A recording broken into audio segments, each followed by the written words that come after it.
मतलब क्या है? आपका एक प्रोग्रामिंग लैंग्वेज, और प्रोग्रामिंग लैंग्वेजेस होती क्या है, सबसे पहले हम ये समझ लें, ठीक है? तो प्रोग्रामिंग लैंग्वेज क्या होता है?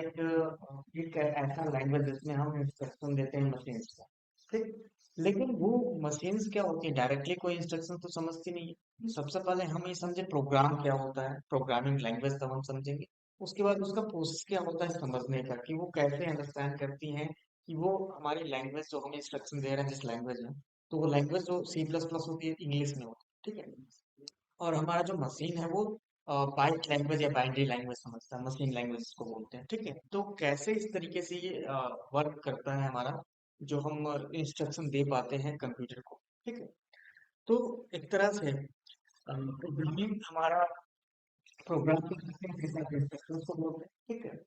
और प्रोग्रामिंग लैंग्वेज इसलिए डिजाइन किया गया कि हम इंस्ट्रक्शंस को बाइनरी में नहीं कर सकते, क्योंकि एक एक इंस्ट्रक्शंस का एक कोड होता है, बाइनरी कोड होती है, तो उस कोड को याद करना मुश्किल है, कि बार बार उस कोड को इंस्ट्रक्शन देना है या अप्लाई करना है, तो उसको याद करना मुश्किल है। तो उसका एक हमने एक ये डिफाइन किया कि उस इंस्ट्रक्शंस को हम इंग्लिश में लिखें, और उस लैंग्वेज को क्या करें, उस लैंग्वेज को कैसे भी कोई प्रोग्रामिंग लैंग्वेज को हमने मान लिया कि ये इंग्लिश में हमने लिखा, और उसको ट्रांसलेट करके बाइनरी में कन्वर्ट कर दिया, ठीक? कि हमने एक इंस्ट्रक्शन ट्रांसलेटर बना दिया, कि अगर मैं हेलो लिख रहा हूँ तो वो बाइनरी में क्या है, कैसे कंप्यूटर रीड करेगा, कैसे डिस्प्ले करेगा। एक एक इंस्ट्रक्शन को मैंने इंग्लिश का कमांड बना लिया, और उस कमांड को जैसे लिखते हैं वो क्या होता है, वो काम करता है मशीन में या उसके हार्डवेयर में काम करता है, ठीक है? तो उसके लिए हमने एक ट्रांसलेटर बनाया, उस ट्रांसलेटर को हम बोलते हैं कंपाइलर, ठीक? और जो हमारा लैंग्वेज में जो कोड फाइल होती है उसको बोलते हैं सोर्स कोड, ठीक है? सोर्स कोड होता है। तो इस तरीके से जैसे कि हम डिफाइन करें कि हमारे पास एक फाइल है किसकी, C++ की फाइल है। तो हम एज C++ लेके चल रहे हैं, तो हमारे पास एक जैसे मैंने लिख दिया माई प्रोग्राम, माई प्रोग्राम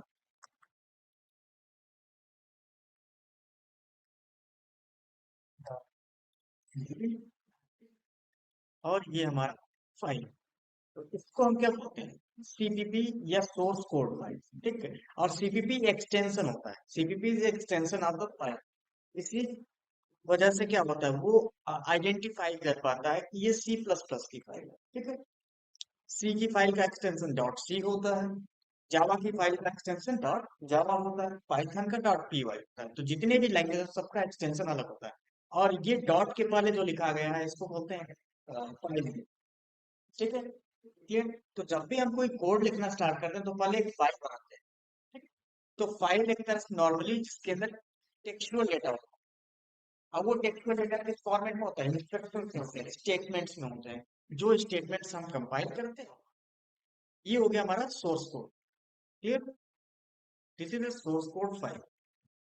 नेक्स्ट, कि अब इसको मुझे मशीन लैंग्वेज में कन्वर्ट करना है, तो ये हमारा मशीन लैंग्वेज, तो कन्वर्ट कैसे हो, मशीन लैंग्वेज,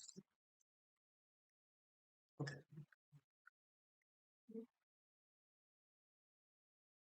ये हमारा मशीन लैंग्वेज।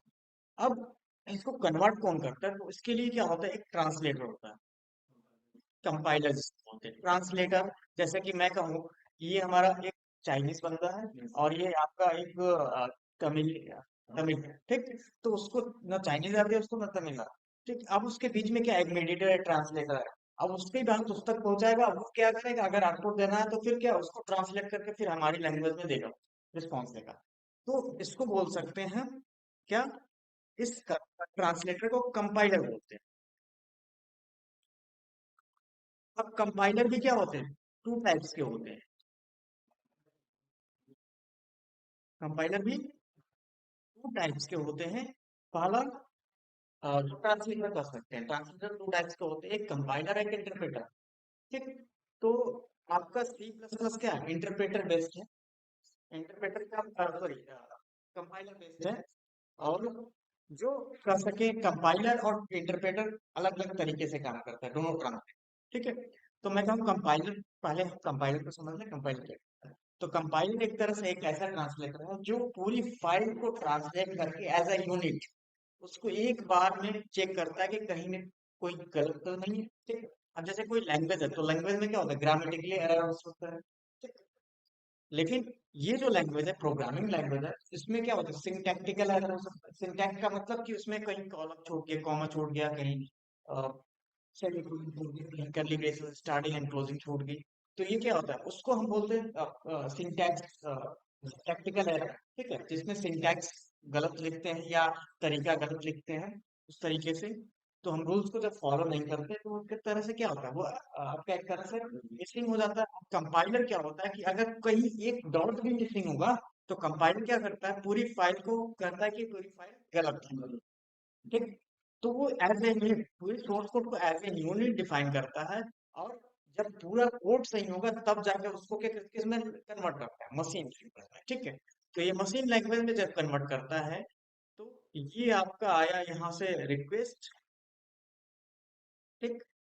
कंपाइलर के पास, अब कंपाइलर जब पूरी तरह से सही होता है तो वो मशीन लैंग्वेज में कन्वर्ट होता है। ठीक। लेकिन एक्चुअल में जो सीपीपी की फाइल है किस फाइल में कन्वर्ट होती है, ठीक, किस फाइल में कन्वर्ट होती है, उसको बोलते हैं एग्जीक्यूटेबल फाइल। तो माई प्रोग्राम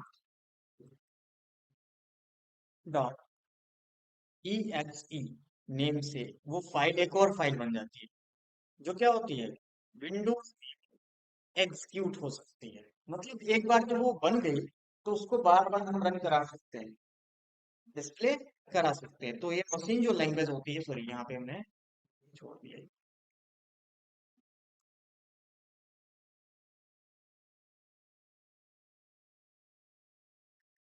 ये एक तरह से क्या होता है, मशीन लैंग्वेज है जो एक तरह से इस तरह की फाइल एग्जीक्यूट।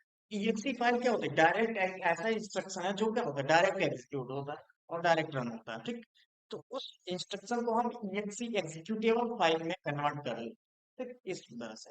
अब देखो कैसे करेंगे। तो हम सबसे पहले एक फाइल बनाएंगे, तो वो चीज डिफाइन करेंगे। तो पहले फाइल बनेगी, इसको बोलते हैं source code. This is a source code, source code या सोर्स इंस्ट्रक्शन या सोर्स कोड बोलते हैं।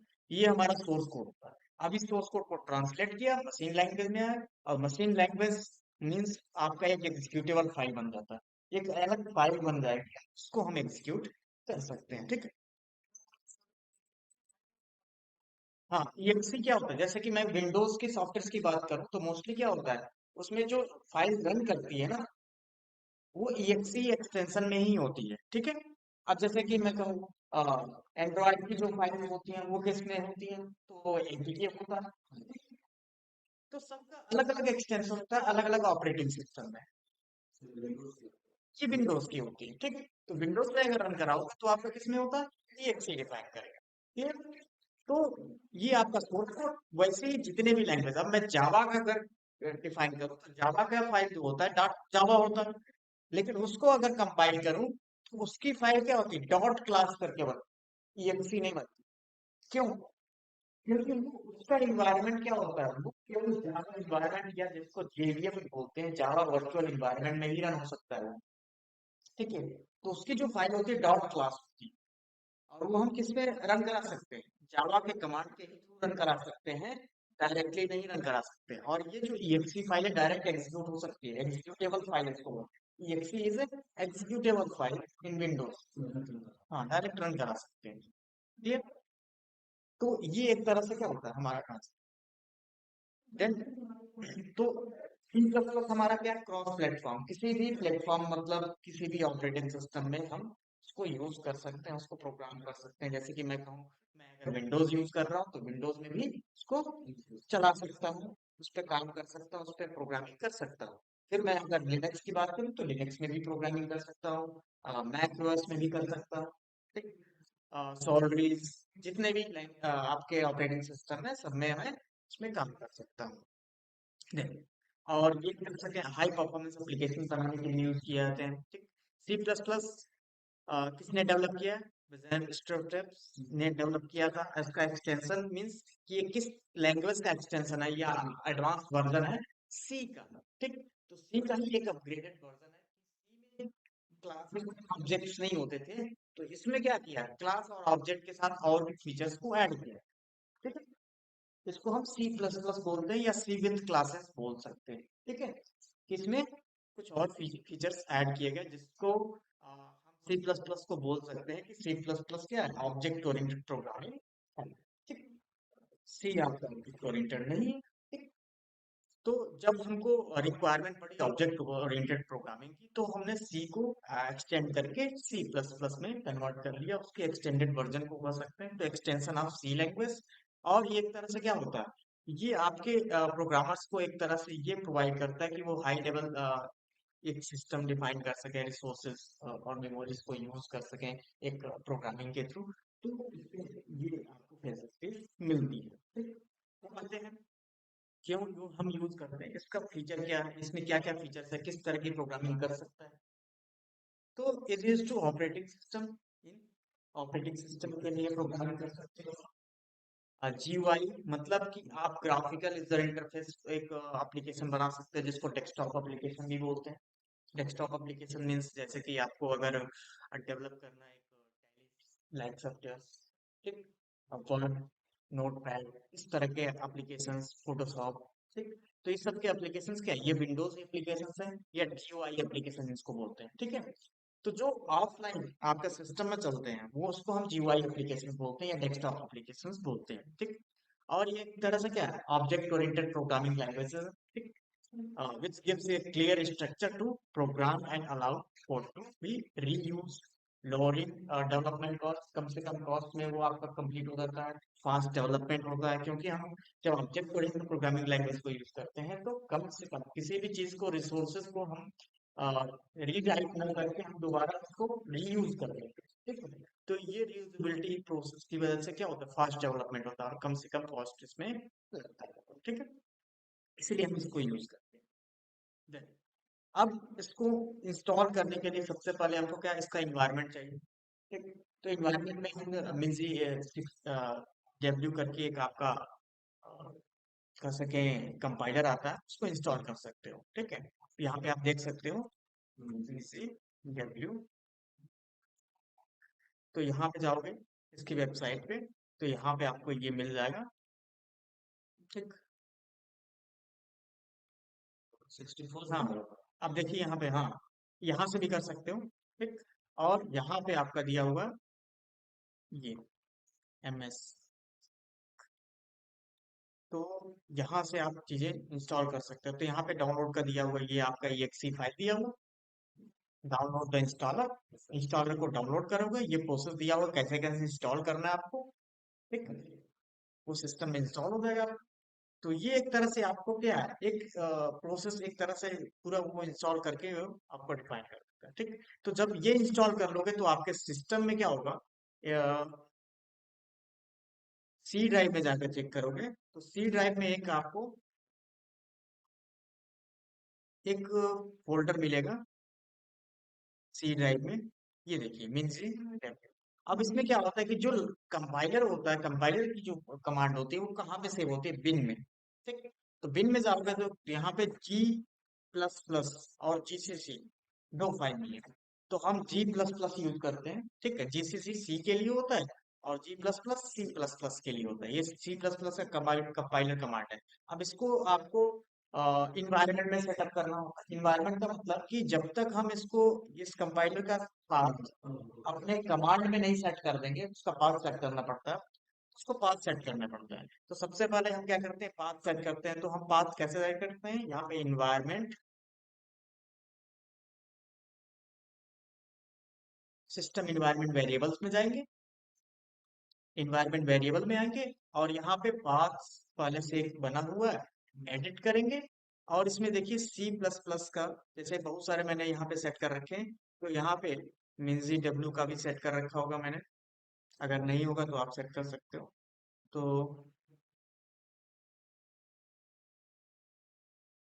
फ्लटर, ठीक है, ये तो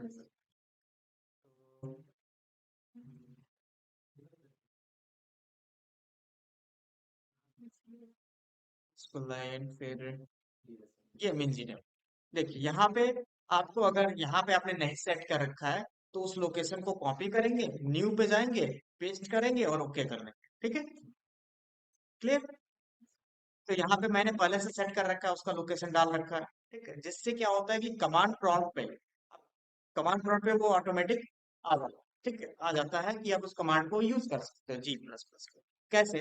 तो जब हम जाएंगे तो सबसे पहले CMD ओपन करेंगे, तो CMD के लिए हम Windows+R प्रेस करेंगे एंड देन इसमें लिख देंगे CMD। ठीक, और CMD लिख करके इंटर प्रेस करेंगे। ठीक है, देन उसके बाद ये आपका कमांड प्रॉम्प्ट ओपन होगा, इसको बोलते हैं कमांड प्रॉम्प्ट या CMD। ठीक है, ठीक है, अब मैं यहाँ पे लिखूंगा G++, जो फाइल थी G++।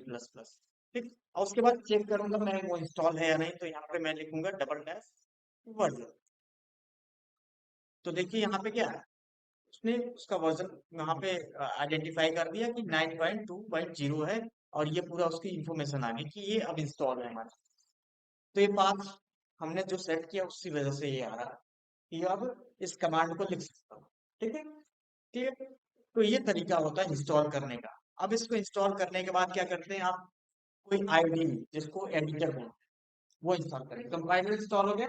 अब कंपाइलर के बाद क्या करेंगे आप, आईडी जिसको इन्वायरमेंट इंटीग्रेटेड डेवलपमेंट इन्वायरमेंट बोलते हैं। डेवलपमेंट का मतलब कि उसमें हम प्रोग्रामिंग कर रहे हैं। और आईडी एक तरह से क्या होता है, रिच एडिटर होता है, जिसमें बहुत सारे आपको एरर डिटेक्शन दिखा देता है लिखते टाइम, बिना कंपाइल करते ही लिखते टाइम आपको एरर डिटेक्ट करता है, अरे नंबर टाइम, या आपको सजेशन देता है। ठीक है, लिखने के लिए तो और बहुत सारे शॉर्टकट आपको प्रोवाइड करते हैं, अलग अलग आईडी के अलग अलग। ठीक है, ठीक है। अब आईडी का मतलब क्या, इंटीग्रेटेड डेवलपमेंट इन्वायरमेंट। अब इसको हम यूज करते हैं किसी भी C++ कोड को कंपाइल और रन करने के लिए। ठीक है, देन अब उसमें क्या होता है कि जब हम रन करते हैं तो बहुत सारे फीचर्स होते हैं कि हम कैसे उसको कंपाइल, अब कंपाइल और रन। कंपाइल का मतलब कि हम उसको पहले ट्रांसलेट कर, पहले कंपाइल किया, ट्रांसलेट किया, ट्रांसलेट करने के बाद जो exe फाइल होगी उसको रन कर। ठीक, तो कई ऐसे कमांड होते हैं जैसे कंपाइल एंड रन का मतलब कि वो कंपाइल करने के बाद उसको तुरंत एग्जीक्यूट कर देगा, रन करा देगा। ठीक है, तो कंपाइल एंड रन कमांड बोलते हैं उसको। नहीं, अब कुछ आईडी जो एग्जांपल पे है तो तौर पे मैं आपको बता दूं, जैसे code block, eclipse, visual studio, developer C++, और टर्बो सी यूज किए जाते हैं। तो टर्बो सी आपका अब आउटडेटेड हो गया है, उसमें बहुत सारी कॉम्प्लिकेटेड चीजें होती हैं। उसका यूज कॉम्प्लिकेटेड थोड़ा होता है, इसलिए अब VS कोड ज्यादातर यूज किया जा रहा है कि थोड़ा सा इजी होता है इसका इन्वायरमेंट, कि हम इजी तो सेटअप करने में या उसको लिखने में ज्यादा प्रॉब्लम ना हो, तो उसके लिए क्या होता है VS कोड हम यूज कर लेते हैं। ठीक है, तो use to both edit and debug, कि हम कोड को एडिट भी कर सकते हैं, डेबग का मतलब एरर डिटेक्शन भी कर सकते हैं कि कहाँ पे एरर है, तो वो सारी चीजें हम इसमें इजीली कर सकते हैं इन सब एडिटर्स में। तो जो प्रेफर करते हैं वो चीजें हम डिफाइन करते हैं। अब डेवलपर C++ भी यूज कर सकते हैं। तो मोस्टली सबसे पहले हम डिफाइन कर लें डेवलपर C++ कैसे इंस्टॉल करेंगे। ठीक, तो ये भी एक तरह से एक एडिटर होता है, डेवलपर C++। ठीक, और हम VS कोड को भी इंस्टॉल करेंगे, तो सबसे पहले हम क्या करते हैं, एक VS कोड को भी इंस्टॉल कर लेते हैं। यहाँ पे लिखते हैं, हाँ VS कोड, मेरे भी list। तो यहाँ पे जाएंगे, VS कोड सर्च करेंगे तो यहाँ पे डाउनलोड ऑप्शन। ठीक है, डाउनलोड करने में यहाँ से भी डाउनलोड कर सकते हैं।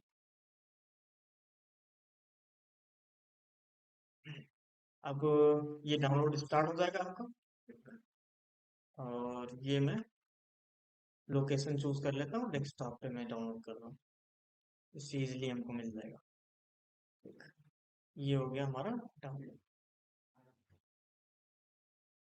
जब डाउनलोड हो गया तो अब इस फाइल को हम क्या कर लेते हैं, रन कर लेते हैं। तो यहाँ पे मैं रिफ्रेश करता हूँ, ये हो गया हमारा VS कोड का सेटअप आ गया। ठीक, अब इसका एक्सटेंशन देखोगे तो ये, इसका भी एक्सटेंशन क्या होता है, exe फाइल रहेगी तभी एग्जीक्यूट होता है। देखो exe, इसका भी एक्सटेंशन exe को ही एप्लीकेशन बोला होता है। ठीक है, एग्जीक्यूटेबल एप्लीकेशन। अब इसको हम डबल क्लिक करेंगे तो ये इंस्टॉलेशन इंटरफेस खुल जाएगा, एक आपका विजार्ड। ठीक है, अब यहाँ पे एग्रीमेंट आप सेलेक्ट करोगे, I accept the agreement, term and conditions होते हैं।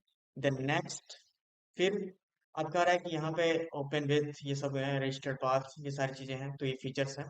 कि ओपन विथ कोड ये सब एक्शंस आपके उसमें एक्सप्लोरर में भी आ जाए, पाथ भी ऑटोमेटिक ऐड हो जाए, ठीक। ये सारी चीजें क्रिएट डेस्कटॉप आइकॉन, तो ये डेस्कटॉप आइकॉन शॉर्टकट मुझे नहीं चाहिए, ठीक है।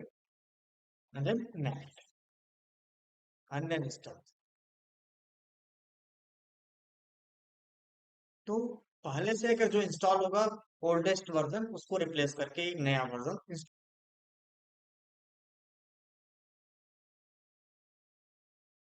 अब यहाँ पे आए लॉन्च, जब फिनिश करेंगे तो ये ओपन हो जाएगा, फिनिश कर लिया, ठीक है। अब उसके बाद फर्स्ट टाइम आपको एक एक्सटेंशन इंस्टॉल करना पड़ेगा, ठीक। एक्सटेंशन में आपको मैं बता देता हूँ कौन सा एक्सटेंशन इंस्टॉल करना है रन कराने के लिए पहले। तो यहाँ पे जाओगे एक्सटेंशन में,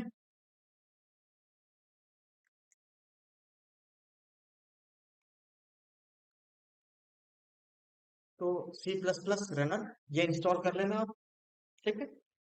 ये पहले से इंस्टॉल है मेरे में, C++ रनर बाई डेवडिक पीयूबी करके है एक। ये थोड़ा सा इजी होता है रन करने में। नेक्स्ट, अब इंस्टॉल करने के बाद क्या होता है, पहला प्रोग्राम अगर हमको डिफाइन करना है तो सबसे पहले हम आते हैं, अब आप इसको बैक करते हैं। अब पहला प्रोग्राम डिफाइन करना है तो फाइल में जाएंगे, यहाँ पे आपको फाइल सेक्शन दिख जाएगा। अब मुझे नया फाइल क्रिएट करना है तो यहाँ पे न्यू फाइल में जाऊंगा, न्यू फाइल लैंग्वेज चूज करूंगा, लैंग्वेज मैंने चूज कर लिया C++। और यहाँ पे हम अब फाइल को सेव करेंगे तो कंट्रोल+S प्रेस करेंगे, ठीक। कंट्रोल+S प्रेस किया, उसके बाद यहाँ पे मैं फाइल को लोकेशन चूज कर लेता हूँ कहाँ पे मुझे सेव करना है, डेस्कटॉप पे, डॉक्यूमेंट में, पिक्चर्स में, ठीक है। तो डेस्कटॉप पे मैंने सेव किया और मैंने लिख दिया my first program, my first program, okay. And then save, clear. अब ये फाइल सेव होगी, क्लियर। अब फाइल सेव होने के बाद क्या होता है, अब ये देखिए एक्सटेंशन अपने आप आ जाता है, ठीक। क्योंकि लैंग्वेज सेलेक्ट कर लिया हमने, अपने आप वो टाइप उसका एक्सटेंशन आ जाता है, केवल फाइल नेम लिखा आपने एक्सटेंशन आ गया, ठीक। अब एक्सटेंशन डिफाइन करने के बाद क्या करेंगे हम, फर्स्ट लाइन होता है हेडर, ठीक है। तो हमको लिखना होगा hash include, include and then sorry hash include, hash include IST, IST. तो ये हेडर फाइल होते हैं जिसमें एक तरह से ये लाइब्रेरी है इनपुट और आउटपुट फीचर्स प्रोवाइड करने का, ठीक है। देन एक आपका सी आउट ऑब्जेक्ट होता है जिसको यूज करने के लिए हमें स्टैंडर्ड ऑब्जेक्ट को यहाँ पे डिफाइन करना पड़ता है कि हम ये यूज करेंगे। देन उसके बाद क्या होता है कि जो भी कोड एग्जीक्यूट करना है एक मेन फंक्शन होना होता है, उसकी वजह से भी आपको कोड एग्जीक्यूट होता है, तो उसके लिए हमको एक मेन फंक्शन बनाना पड़ेगा, उसका सिंटेक्स ये होता है, एंड मेन लिखना होता है। एंड देन उसके बाद मैंने स्टार्ट एंड क्लोज किया, एंड यहाँ पे लिखा लास्ट में रिटर्न जीरो जीरो, इसलिए किया जाता है कि ये इसका जो फंक्शन का रिटर्न टाइप है इंट है, तो मुझे कोई भी नंबर यहाँ पे 0 लिख दो, 5 लिख दो, 8 लिख दो, लेकिन नंबर लिखना पड़ेगा, रिटर्न जीरो लास्ट में, सबसे लास्ट में। और यहाँ पे सेमीकोलन दे दिया, ठीक। फंक्शन को क्लोज, लेकिन ये केवल मेन फंक्शन में लिखा जाता है, अपना फंक्शन बनाएंगे तो उसको ऐसे क्लोज नहीं किया जाता, केवल उसमें कर्ली ब्रेसेस क्लोज होता है, सेमीकोलन नहीं लगाया खुद के फंक्शन में, ठीक है, यूजर डिफाइंड फंक्शन में। तो ये हो गया आपका। अब मुझे एक आउटपुट देना है, हेलो वर्ल्ड आउटपुट, तो मैंने लिख दिया यहाँ पे सी आउट, और यहाँ पे लिख दूंगा हेलो वर्ल्ड, ठीक है। एंड देन एंटर, ठीक। तो एंड अभी नहीं लगाते हैं, अभी यहाँ पे मैं एक्सप्लेन कर रहा हूँ कि ये सिंगल स्टेटमेंट आपका हो गया। अब मैं यहाँ पे इसको रन करूंगा, तो यहाँ पे रन करने के मतलब कि जब आप फाइल लिख रहे हो तो सेव करने की जरूरत नहीं होता, ऑटोमेटिक सेव हो जाता है। तो यहाँ पे जैसे ही रन पे क्लिक करो तो ये कंपाइल होगी, कंपाइल होने के बाद ये फाइल एग्जीक्यूट हो गई, ये आपका आउटपुट मिल गया इसका, ठीक है। फिर एक अलग टर्मिनल खोल करके वो आपको आउटपुट दे देता है, ओके। तो ये आपका देन अब हम समझते हैं कि इसमें एक एक स्टेटमेंट में क्या क्या चीजें हमने डिफाइन की। तो ये देखो हमने क्या लिखा, मेन फंक्शन डिफाइन किया। अब इसमें कुछ चीजें होती हैं जैसे कमेंट, जैसे मैंने यहाँ पे लिख दिया कमेंट कैसे डिफाइन, कमेंट इज डॉक्यूमेंटेशन, ये वो कोड को एक्सप्लेन करता है, तो मैंने यहाँ पे लिखा here we display hello message. ठीक, तो ये एक तरह से क्या होता है हमारा एक इस लाइन को एक्सप्लेन करने का एक तरह से मैंने एक कमेंट लिख दिया कि मैं इस लाइन को एक्सप्लेन कर रहा हूँ कि इस लाइन में वो कह रहा है कि मैंने इस लाइन में कोड क्या किया हुआ है कि हेलो मैसेज मैं डिस्प्ले कर, ठीक, ये ग्रीटिंग मैसेज डिस्प्ले कर। तो ये एक तरह से कमेंट हो जाता है। और कंपाइलर इसको क्या करता है, इग्नोर कर देता है कि वो कहता है कि ये कोड नहीं है, ये बस एक डॉक्यूमेंटेशन है। तो इसमें कुछ भी कैसे भी लिखोगे ना वो एरर नहीं आएगा। हाँ, ठीक, इंस्ट्रक्शन तो ये एक डॉक्यूमेंटेशन की तरह से अगर इसमें कुछ भी लिखोगे ना तो वो एरर नहीं आएगा, कोड आपका आउटपुट वही आएगा जो आना था। ठीक है, क्लियर। तो कंपाइलर क्या करता है, इसको इग्नोर कर देता है। इग्नोर इसलिए करता है कि ये कोड का पार्ट नहीं है, बस उसका एक्सप्लेनेशन पार्ट है, ठीक है, जो एक्सप्लेन कर रहा है कोड को। ठीक, इसको कमेंट्स बोलते हैं। तो हम आते हैं, अब इसको एक्सप्लेन करते हैं। अब ये हमारा आउटपुट इस तरीके से मिल जाता है। चलो, तो हमने क्या डिफाइन किया, पहले फाइल को सेव की, सेव करने के बाद हमने क्या किया, डिफाइन किया। अब दो तरीके होते हैं एग्जीक्यूट करने। पहला हमने क्या किया, रन किया फाइल को। ठीक है, तो फाइल को पहले रन किया। तो हमने जब फाइल को रन किया तो एक फाइल भी बन जाती है, एक और फाइल एएक्सी फाइल मैंने बताया था। ठीक, तो देखो एक एएक्सी फाइल भी यहाँ पे बन गई है। इसको ओपन कर रहा हूँ तो तुरंत ओपन हो रहा है, बंद हो रहा है। मतलब कि इतनी जल्दी आउटपुट मिला और इतनी जल्दी वो आउटपुट दे करके बंद हो गया। क्यों, क्योंकि वो स्क्रीन इस तरीके से क्या हो रहा है, स्क्रीन रुक नहीं रहा। ठीक, तो उसको पास करने के लिए एक आपका फंक्शन होता है सिस्टम, लिखोगे सिस्टम, और सिस्टम के अंदर एक होता है पास फंक्शन। ठीक, कि जो आउटपुट को पास कर सके। ठीक, तो यहाँ पे मैंने अब रन किया, ये आपका पास हो गया। अब वो कंपाइल हो चुका है वो फाइल। अब जाते हैं उस फाइल में। अब इस फाइल को मैं दोबारा रन करूंगा, आया आउटपुट, रुक गया वहीं पर। ठीक, तो पास फंक्शन क्या करता है, अब स्क्रीन को रोक देता है, आउटपुट आया, रुक गया। तो पास फंक्शन समझ गए कैसे यूज किया था। तो पास सबसे लास्ट में लिखा जाता है कि आउटपुट आएगा और रोक दे उसको। ठीक है, जिससे ये होता है कि इतनी स्पीड में आउटपुट आता है और आउटपुट आने के बाद तुरंत बंद हो जाता है मिली सेकेंड्स में। ठीक है, तो उसमें एक तरह से स्पीड होती है और उसके लिए आपको मुझे ये लिखना पड़ता है कि सिस्टम पास, कि जैसे आउटपुट है उसको पास कर दे सिस्टम। तो ये सिस्टम पास आपको लिखना होता है। क्लियर, तो ये कुछ कोड्स होते हैं। अब ये देखो, ये मैंने मैनुअली रन किया, फाइल रन हो गई और एग्जीक्यूट हो गया। लेकिन अब हमको अगर मुझे मैनुअली कमांड के थ्रू रन कंपाइल करना हो और रन करना हो तो कैसे करें, कमांड के थ्रू। कमांड के थ्रू मतलब कि सीएमडी पे, कि मुझे मेरे पास एडिटर नहीं है, केवल कंपाइलर है, वीएस कोड नहीं है। मान लीजिए मेरे पास वीएस कोड नहीं है, अब मुझे क्या करना है, कमांड के थ्रू रन करना है। ठीक, और अब ये फाइल भी डिलीट कर देता हूँ, EXE फाइल। अब मेरे पास केवल सोर्स कोड है, ये वाली फाइल। ठीक, कौन सी फाइल है, ये वाली फाइल है। ठीक, अब इस फाइल को मुझे क्या करना है, रन करना है। ठीक है, तो मैं क्या करूंगा, यहाँ पे राइट क्लिक करूंगा और ओपन टर्मिनल, या तो मैं क्या करूंगा, पहले सीएमडी ओपन करूंगा। तो सीएमडी में जाएंगे तो यहाँ पे देखिए, सीएमडी में जाएंगे और उसकी लोकेशन, उसकी लोकेशन क्या है, हमारी डेस्कटॉप है ना। ठीक, तो यहाँ पे मैं क्या करूंगा, इसको लोकेशन कॉपी करूंगा। तो प्रॉपर्टी में जाऊंगा और उसकी लोकेशन क्या है, ये। ठीक, ये लोकेशन मैंने कॉपी कर ली। अब उस लोकेशन में, क्योंकि मैं इस यूजर फोल्डर में हूँ, तो मैं लिखूंगा CD एंड देन उस लोकेशन को यहाँ पे पेस्ट कर दूंगा, जो मैंने लोकेशन कॉपी किया प्रॉपर्टी में जाके। ठीक, एंड देन इंटर प्रेस करूंगा। ठीक, तो इंटर प्रेस करूंगा तो देखो वो लोकेशन आ गए हम, वन ड्राइव के अंदर डेस्कटॉप। अब करंट लोकेशन पे है जहाँ पे फाइल है। ठीक, अब मुझे क्या लिखना होगा, कंपाइल करने के लिए G++ लिखना होता है। ठीक, क्या लिखना होता है, G++। तो अब हमको कंपाइल करने के लिए पहले फाइल को सेव करेंगे, उसके बाद G++ then file name, G++ then file name. तो हमारा फाइल नेम क्या है वो मैं कॉपी कर लेता हूँ यहाँ से। ठीक, कॉपी कर लेना क्योंकि टाइपिंग मिस्टेक हो सकती है। तो यहाँ पे लिखा my first program and then dot CPP with extension. अब जैसे ही लिखा, तो यहाँ पे क्या होता है कि जब आप फाइल नेम लिखते हो तो ये इस तरीके से डिफाइन हो जाता है। अब जैसे मैं यहाँ पे लिख रहा हूँ G plus plus and then enter press करता हूँ, तो कंपाइल सक्सेसफुल हो जाता है। जब कंपाइल सक्सेसफुल हो जाता है तो वहां पे आपको एक फाइल अपने आप ए नेम से बन जाती है, ठीक है, अपने आप।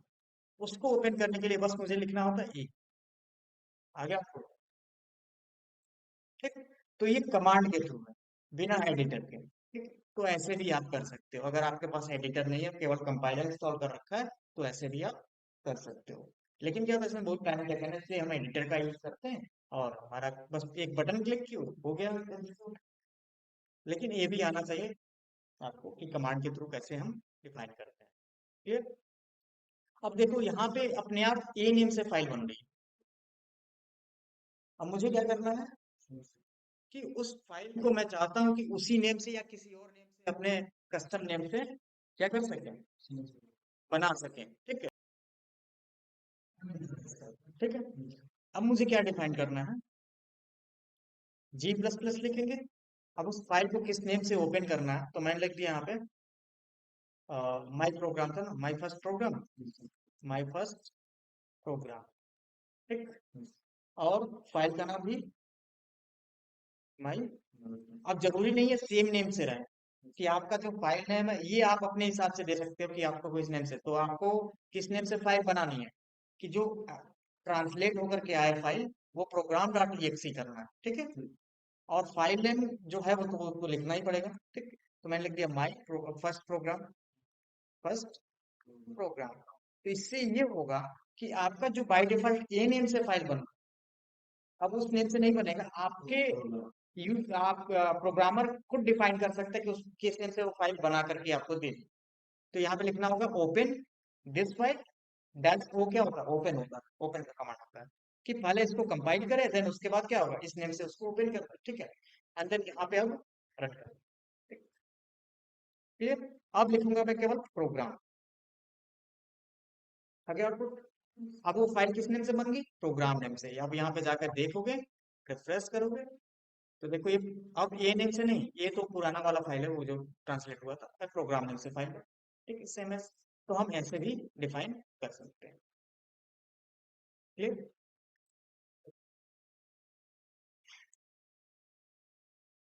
सबसे पहले हम फाइल को लिखेंगे, फाइल को सेव करेंगे, कंपाइल करने के लिए लिखते हैं। और अगर आपको क्या करना है, यहाँ पे ओपन करना है, तो डायरेक्टली ये आपका बाय डिफॉल्ट ये कर देगा। अगर आपको यूजर डिफाइन नेम डिफाइन करना, तो आपको क्या लिखना होगा, G plus plus for user defined, for user defined file name, ठीक, एग्जीक्यूटेबल फाइल नेम। तो उसके लिए कमांड क्या होगा, G plus plus then dash O, उसके बाद लिख लेना आप प्रोग्राम डॉट ई, उसके बाद क्या लिखना होगा आपको, उसके बाद पुराने फाइल का नाम, देन जो फाइल नेम है तो ये फाइल डॉट सीपीपी लिख देना, ओके। तो ये आपको कमांड लिखना होगा, तो क्या होगा, ये बाय डिफॉल्ट ए नेम से बनाएगा। और आप चाहते हो कि आप इस नेम से फाइल बनाना चाहते हो, तो उस नेम से बनाएगा। तो ये कमांड आप लिख सकते हो, ठीक है, ठीक।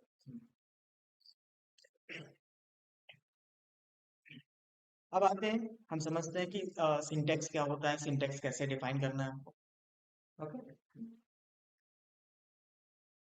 तो सिंटेक्स एक तरह से क्या होता है, सिंटेक्स कह सके कुछ रूल्स होते हैं, गाइडलाइंस होते हैं कि मुझे प्रोग्राम कैसे लिखना है। अब हम रूल्स पढ़ेंगे, अब कैसे लिखना होता है, कैसे डिफाइन करना होता है, ठीक है। तो means is set of pre defined rules, process and protocol. उसको कैसे लिखना है, कैसे किसी एरर फ्री कोड को लिखना है आपको, ठीक। और उसके अलग अलग सिंटेक्सेस को कैसे आपको समझना है कि कैसे लिखा जाता है, ठीक है। तो सबसे पहले हमने लिखा था, फर्स्ट लाइन लिखी थी हैज इंक्लूड आईओ स्ट्रिंग। तो इसको बोलते हैं हेडर फाइल लाइब्रेरी, एक लाइब्रेरी है जो एक बेसिक प्रोग्राम बनाने के लिए जरूरी है। मतलब हर प्रोग्राम में जरूरी होता है ISTM, इसके बिना क्या आपका प्रोग्राम एग्जीक्यूट नहीं होगा। That work with the input and output objects, कि इनपुट आउटपुट ऑब्जेक्ट्स के साथ ये काम करता है, सच एज सी आउट, ठीक। एंड देन फिर यूजिंग नेम स्पेस स्टडी लिखा था, means that we can use names for object, कि हम उस ऑब्जेक्ट के लिए एक नेम डिफाइन कर रहे हैं, यूज कर रहे हैं। तो STD is a pre defined name, पहले से नेम डिफाइंड है, तो एसटीडी नेम से ही लिखा जाता है, ठीक है। तो ये है for object and variable from the standard library, जो स्टैंडर्ड लाइब्रेरी है उसके जो ऑब्जेक्ट्स हैं, तो वो उसको एक्सेस करने के लिए हम इसको यूज करते हैं, ठीक है। अब उसके बाद आते हैं, हमने मेन फंक्शन बनाया, तो उसके बाद हम स्पेस भी दे सकते हैं। जैसे यहाँ पे हम ओपन करते हैं VS को, तो हमने जो कोड लिखा था, तो जो हमने कोड लिखा था, हम ओपन कर लेते हैं उसको डेस्कटॉप पे।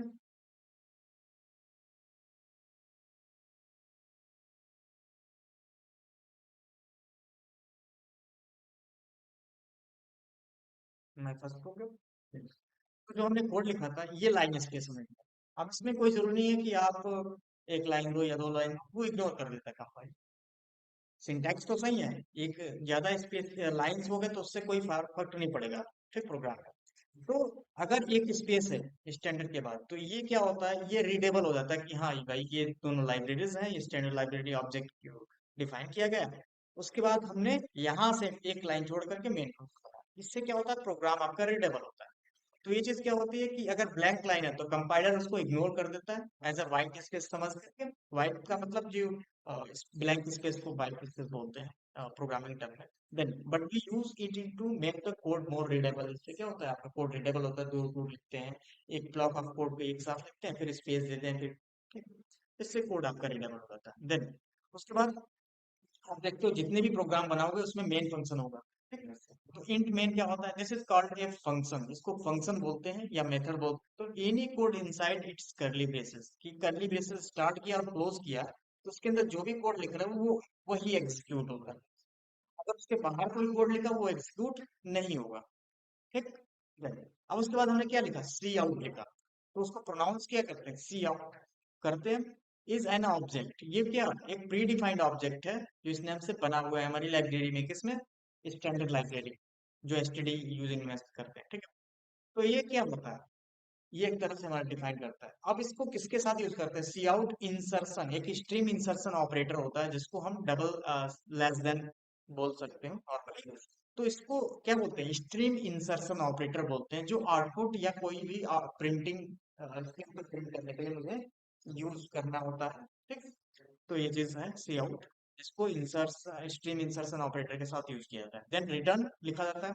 तो ये किसी भी फंक्शन का, यहाँ मेन फंक्शन है, तो मेन फंक्शन के सबसे लास्ट में एंड में क्या लगता है, रिटर्न जीरो लिखा जाता है, ठीक है।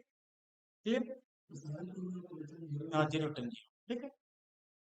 तो ये उसका सिंटैक्टिकल पार्ट है। जैसे हम एंड मेन लिखते हैं तो एंड मेन लिखना जरूरी होता है, ठीक है, इसका सिंटैक्स पार्ट बना हुआ है। फिर उसके बाद क्या आ रहा है, do not forget to add the closing curly braces to the actually in main function. तो मेन फंक्शन को क्या है, आप क्या करते हो, हमेशा करली ब्रेसेस से क्लोज करते हो, ठीक है। अब उसके बाद क्या होता है, एक स्टेटमेंट, स्टेटमेंट क्या बोला जाता है, स्टेटमेंट का मतलब जैसे ये कोड है, ठीक। तो हम इसको एक स्टेटमेंट बोलते हैं। सिंगल स्टेटमेंट क्या होता है, एक लाइन में एक स्टेटमेंट हुआ, खत्म हुआ। खत्म का मतलब यहाँ पे सेमी कोलन लगा दिया, मतलब फुल स्टॉप लगा दिया, एक लाइन खत्म, एक पैराग्राफ, ठीक। देन फिर अगर मैंने ये स्टेटमेंट लिखा तो इसी के लास्ट में देखो सेमी कोलन है, तो ये सिंगल स्टेटमेंट, इसको भी स्टेटमेंट बोलते हैं। ये भी क्या हमारा स्टेटमेंट है, रिटर्न स्टेटमेंट इसको बोलते हैं, ठीक है। तो ये सब स्टेटमेंट है, ये हमारा कमेंट स्टेटमेंट है, सिंगल लाइन स्टेटमेंट इसको बोलते हैं। तो कोड को स्टेटमेंट बोलते हैं, कमेंट्स को नहीं, नॉर्मल। तो हम जैसे ये कोड लिखा तो ये एक सिंगल स्टेटमेंट है।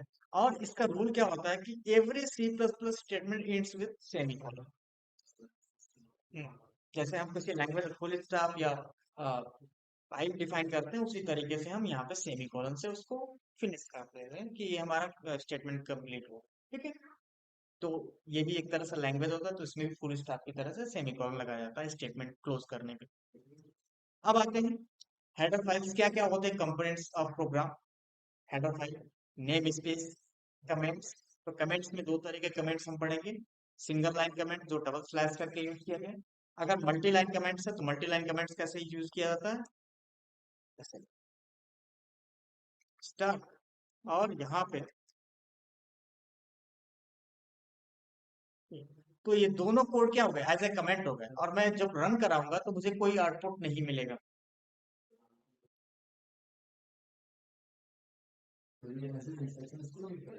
हम्म। ठीक।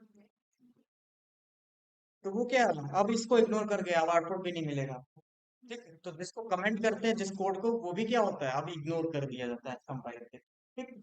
तो इसके अंदर कुछ भी लिखोगे ना, वो क्या होता है, कोड नहीं रह गया, वो सिंपल टेक्स्ट बन गया। ठीक है, तो ये इग्नोर कर दिया था। तो इसको मल्टी लाइन कमेंट बोलते हैं, जब स्टार्ट करते हैं slash and then asterisk and then asterisk and slash से क्लोज कर देते हैं, ये हमारा मल्टी लाइन कमेंट्स है।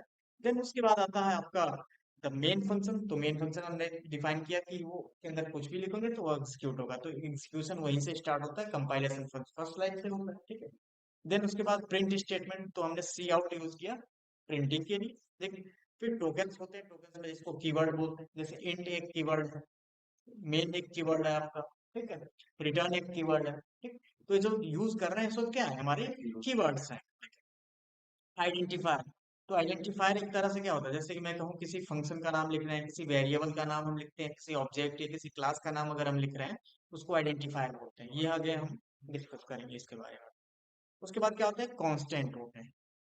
कांस्टेंट, जिसको कांस्टेंट वैल्यूज बोलते हैं या लिटरल्स बोल सकते हो आप। ठीक, उसके बाद स्पेशल सिंबल हम डिफाइन करेंगे कि हम कौन कौन से सिंबल्स यूज करते हैं, जैसे करली ब्रेसेस यूज करते हैं, फिर पैरेंथेसिस यूज करते हैं, ये सब स्पेशल सिंबल हो गए। एस्टेरिस्क यूज करते हैं। उसके बाद क्या होते हैं, ऑपरेटर्स। तो हम ऑपरेटर्स पे डिस्कस करेंगे, बिना ऑपरेटर्स के हम प्रोग्राम डिफाइन ही नहीं कर सकते। ठीक, ऑपरेटर एक तरह से मैनिपुलेट करते हैं किसी वैल्यूज को, ऑपरेंड्स को कर सके मैनिपुलेट करते हैं। ठीक, तो ये किसी भी सी प्लस प्लस प्रोग्राम्स के क्या होते हैं, ये सब क्या होते हैं, उसके कंपोनेंट है, पार्ट, उसके बिना क्या है, इनकम्प्लीट है।